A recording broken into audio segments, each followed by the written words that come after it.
2 years ago, live on stage, I built a deck chair with Jimmy DiResta, and when it was revealed, it felt like the unveiling of the Homer Simpson mobile. Now, when this deck chair was completed and ready for judgment, I was standing near the chair and another stage person came over. Back to the crowd, they looked at the chair, they looked at me and gave me this look. Only I saw the look. It didn't make me feel awesome, and there was probably no malice in the look, but it was in that exact moment that I knew I was going to make this chair again. I'll get my redemption. I hope. You like my hat? Let me explain as I get this project underway. I'll be cleaning up and preparing this pile of recycled timber. It's a hardwood called Bowel, and as I'm making a deck chair, I thought it should be made out of a deck. A reclaimed weathered deck.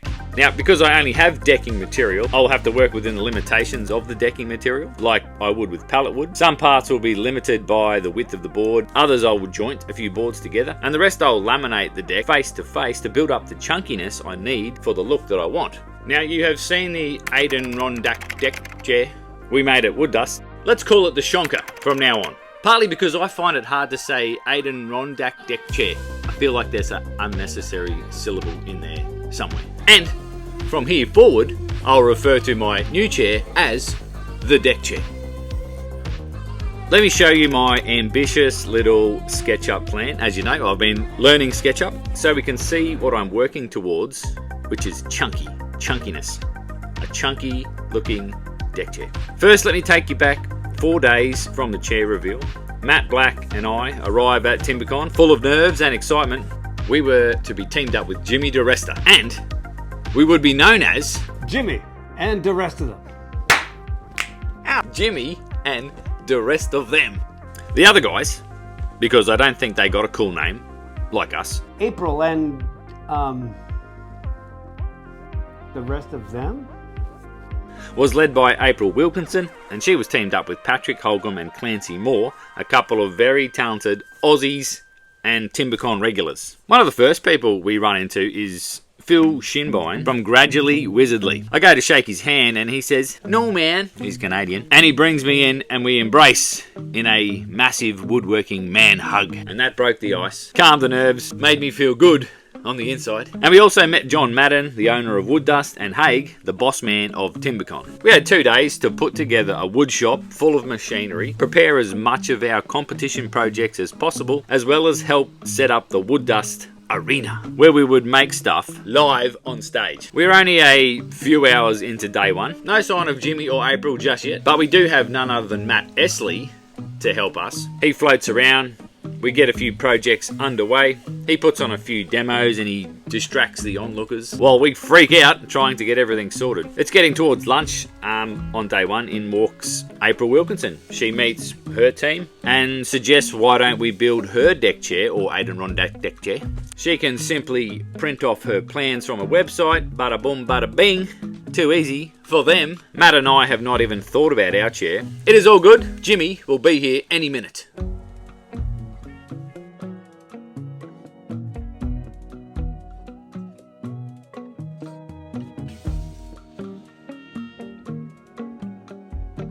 I'm using the CNC to cut the intricate parts and achieve the ergonomic curves that I'm after. There are a heap of alternatives how to do this. Simply make your template for your curve and then simply screw the bum and back pieces straight onto that curve.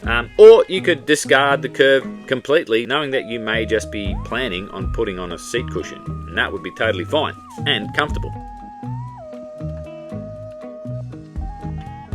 Whichever way you do it, the idea in this project is the joinery is done like that of the Wood Dust deck chair, which is creating joinery by simply laminating pieces of timber together to create the joints that you need. One of my goals on this project was to set some challenges for myself. I designed the project well before I even touched the timber, so I wanted to work to a plan. And I also wanted a nice, curvy, hooped armrest, and I only have decking boards to do it. I had to come up with a way to create them, and I do acknowledge that this is not the most economical use of the timber, but I feel like because I got it for free, and there's lots of it, that's okay. But this is what I came up with to get it done. I basically made 8 little boomerangs with the CNC, and I laminated them together to create the curved arcs that I need for the corners. These were the parts that probably got the most brain time, not just how to make them, but how to join them to the other pieces of the project, and how to actually cut the joinery on these strange shaped pieces on my machines.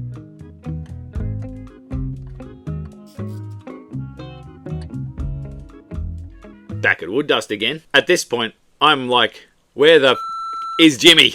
He's running a bit late apparently. Matt Black and I concentrate on our other builds that we have ideas for so far, and we just continue to ignore the fact that we need to design and build a deck chair in a day and a half. Late afternoon, John Madden informs us Jimmy is not going to make it today. He is a bit held up. Right! Matt, we need to come up with a chair. Time is not on our side, and we certainly don't have any pre-prepared plans. I suggest to Matt, why don't we go with a simple, modern design? I lean into my pallet woodwork repertoire of skills. What if we do the no joinery technique, which is basically just laminating your parts together to give you the joints you need. Matt and I do some sophisticated R&D to get some of our dimensions and ergonomics sorted for the shanka, which may come back to bite us in the freckle a little bit later. Jimmy is now late. Very, very late. And we are committed to the shanka from here on in. But it's all good. We have Jimmy effing DeResta on the way. Long story short, there was a little issue of a visa and immigration stuff and things. All good though. Jimmy has made it to Melbourne. We first meet Jimmy at breakfast. He walks in. We wave him down and introduce ourselves as the rest of them. And what I got from our first conversation was Jimmy was very tired. Very, very tired. Like jet-lagged tired. Little side note, we sat and had brekkie with Jimmy and we talked like we knew each other for years. And if you've ever been curious if Jimmy is the real deal, let me tell you, he is. They don't come more generous, genuine or kind than Jimmy DeResta, and can tell a story. These are the back and bum slats, and although I've created a curve with the CNC, you'll see shortly how these curves are going to be even more comfortable for the back and bum. There will be ergonomicalization, bum and back curves, in both directions of the bum and back axes. So these are the arse and back rails. Now, because they're all cut by the CNC, there is that little curve in all of these corners. I'm going to put a round over all these seat rails on all 4 sides.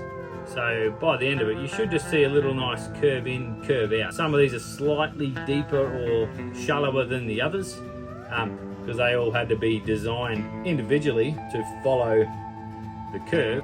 So it's a nice arse or back curve.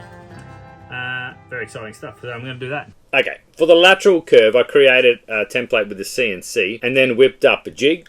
I added this hand/face shield with a piece of form ply, as the bit does need to sit quite high because the bearing is at the base, and because everyone seems to freak out when I use this bit. To me, it is just a big bit. Same safety procedures apply. Take your time and don't lick the router bit when it's moving. Seriously, if a spinny thing scares you, put in extra safety features or put processes in place to get things done. Okay? Be safe. Then, of course, I'll put a round over back on the pieces, and I have now ended up with a very nice woodwork detail. And it reduced the overall weight of this chair substantially. So let me take you back to this confused look. This was me realising I only had made enough boomerang for just one armrest worth of curves. I'm literally searching all over the shed to find enough boards to join together to get back on the CNC again to cut 32 pieces of wood that will definitely not come back if you throw them. Like the wood dust shanka, I'm laminating boards together to create a strong joint. This is just one step of that process, and I will get to the strength part, the locked in part, later in the build.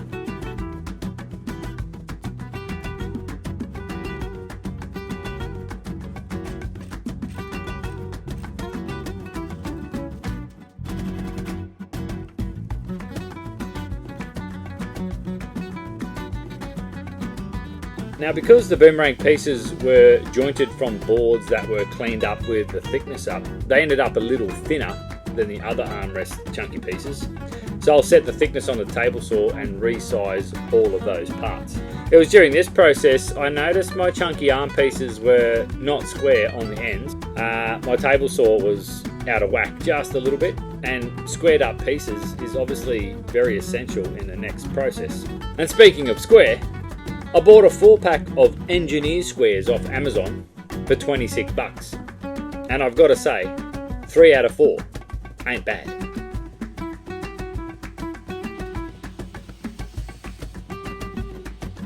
No visible screws. That was the plan for this chair, the shanka. I'm rounding over as many parts as humanly possible, not just because it looks nice, but more so I can say things like those little important details. You know, look at that subtle detail, and sound like a legit furniture maker. But then we see those couple of screws in there and how the router dropped into those screw holes and caused a bit of carnage. That is not a detail, that is a attention to detail issue.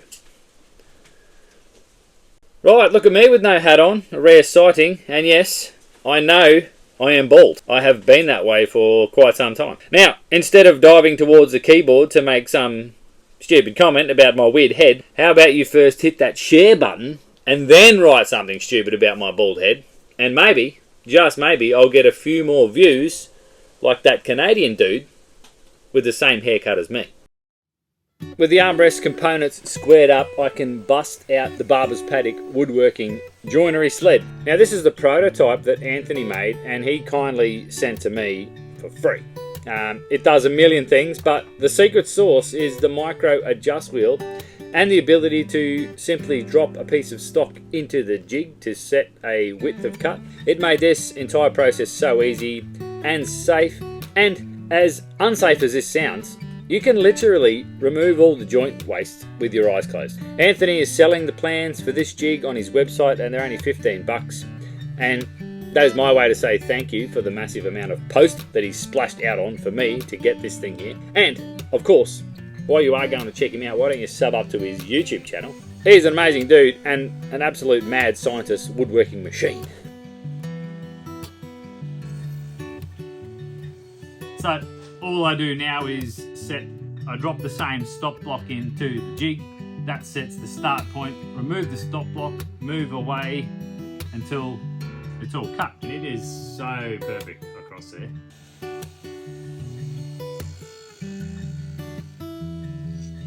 This joinery jig is so fast.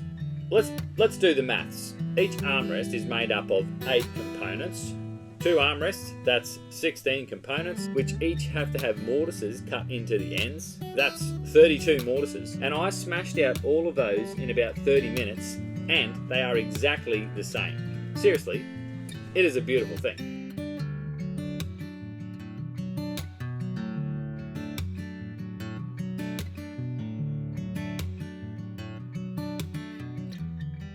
All right, quick whip around. So, it's all looking pretty good from afar, but it's far from good, but it's not horrible. So there are a couple of pieces that clearly were not squared up perfect.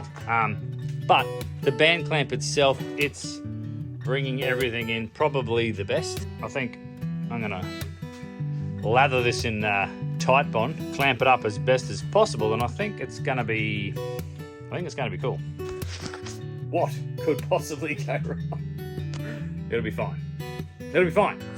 These arms have probably cost me the most brain power, thought, and early morning sleep time pondering how this is all actually going to work. I'm going to go with large floating tenons with a contrasting timber. I do a dry run and test out the band clamp, and immediately I'm getting pretty excited as I can see this is actually going to work. This is one glue up I know is just going to be messy, so I bang on some gloves and I lather up the floating tenon with the glue. It was the fastest way, and I also only glued 2 of the arm sides at a time to ensure that it was more than manageable. Also, a set of band clamps should be on your Christmas list. They have proven so handy so many times, and For this, they pulled everything in nice and tight with even pressure. Everything was square. I checked, of course. So I highly recommend getting a couple of these.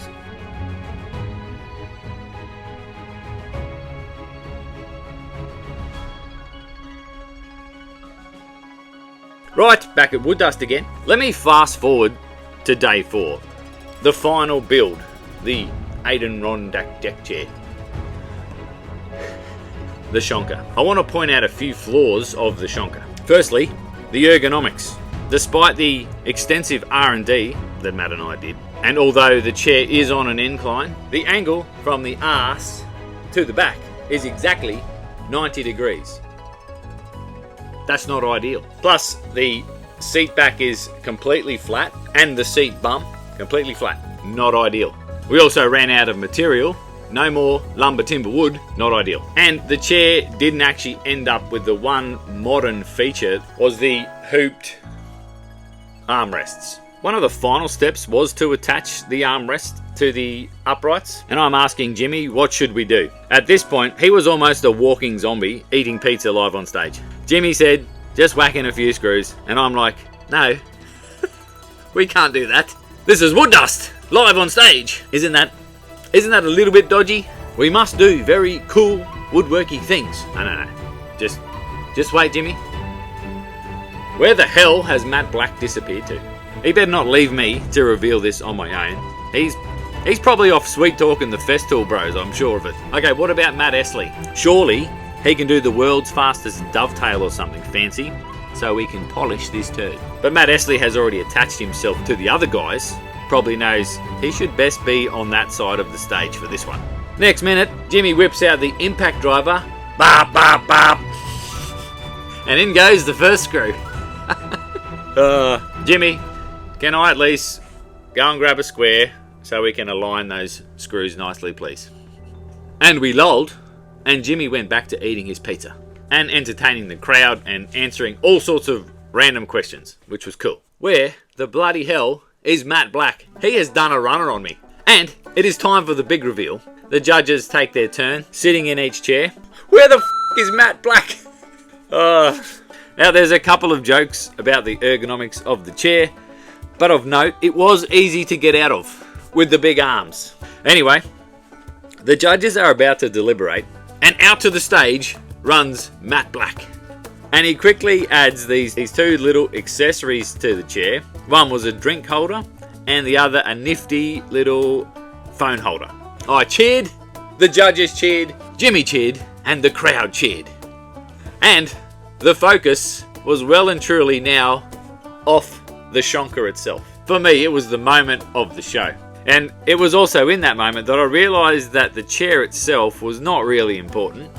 And to be honest, there is only so much you can achieve live on stage with minimal preparation and zero plans and a crazy short timeline. But as I looked out to the crowd, all I could see was smiles and appreciation of what just took place over an epic 2-day event.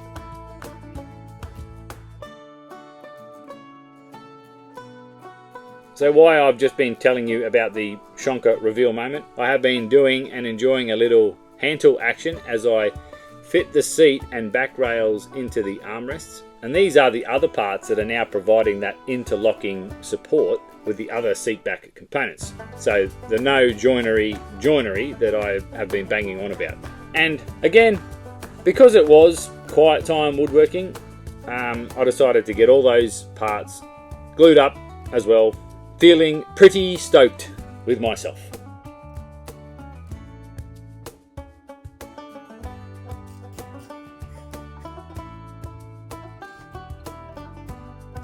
So, literally just this morning I was replying to some YouTube comments about ballsing up and how that person was looking forward to the balls ups. And I'm gobbing off back saying, everything is going pretty good so far. Until right now.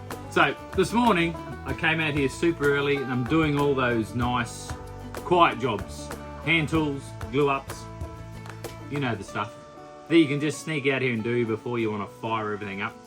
Was having the time of my life, and then I realised I've completely got ahead of myself. As much as this has all worked and it's great, I want the massive arms to have a nice aggressive roundover. That's all good to do the underside,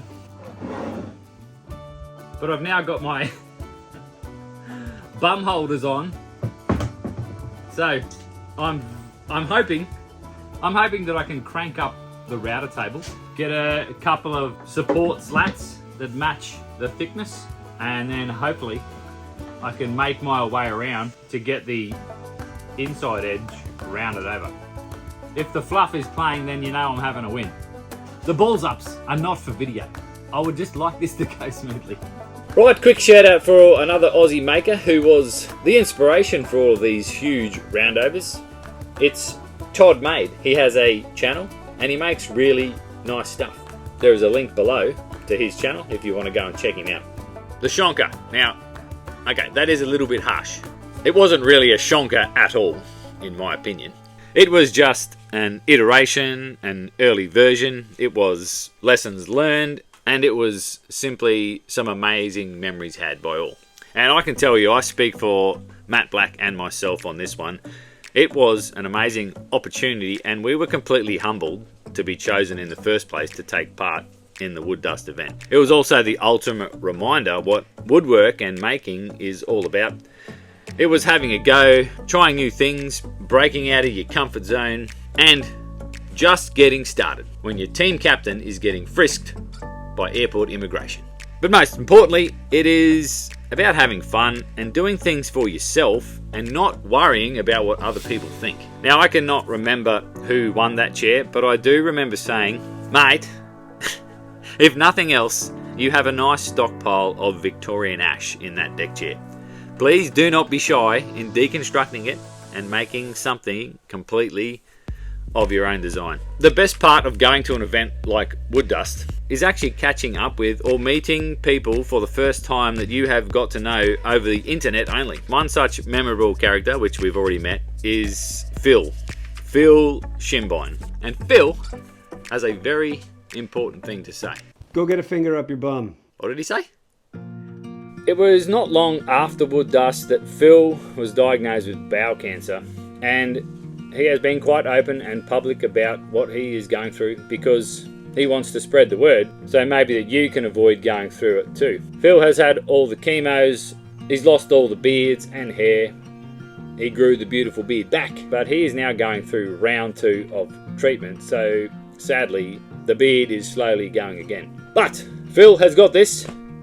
He has too much to fight for. So I just want to wish Phil all the best. I really hope you do listen to his very important message because it literally might just save your life. Go get a finger up your bum. Just go. Have a bowel screening. Bowel cancer is a bastard. Time to go have somebody have a look. Don't have a look yourself. That's gross. You got to know the symptoms. If there's blood in your poop, get comfortable talking about poop, kids. If there's unexplained weight loss. If you've been losing weight without trying. Anemia, if you're just randomly tired and you can't figure out why. If when you're done pooping it feels like you still need to poop, have a chat with your doctor. If you've got symptoms that seem like Crohn's, if your doctor thinks maybe it's Crohn's, the earlier you catch it, the more likely you are to beat it. Like Mark always says, just get bum checked. This shit sucks. Get your bum checked. Seriously though, get screened. I am going to have plans available for purchase and download. They are my first attempt at designing and producing a plan, so please be kind and feel free to offer any advice if you have it, and any feedback of course. I've got a heap of footage showing several alternate ways to achieve these armrests with no need for a CNC, and they can also probably be made a little more economical with the timber that you might have. Although I am going to try a different CNC method, I'll spend a bit more time on that on my second channel, Dainer Unofficial. But what I am keen to get started on soon, using pine pallets this time, is the 2-seater Darby and Joan version of this chair.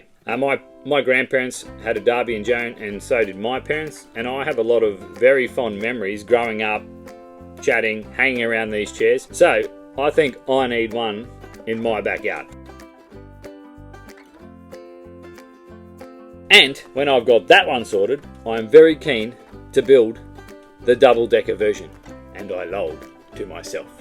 So the big ticket items that I wanted to work on, firstly, create a plan and work from that. Tick. Stock, don't run out. Tick. Ergonomics, tick. I have an arse and back curve in 2 different planes, and it is quite comfortable. Cup holders, tick. Well, kind of. I wanted to achieve that by simply creating these nice thick armrests that you can plonk your drink down on. And finally, design something to prevent eye-brazing looks. Like this. Tick. And if you want to give this project a big tick, please click the like button and subscribe for some more shed action very soon.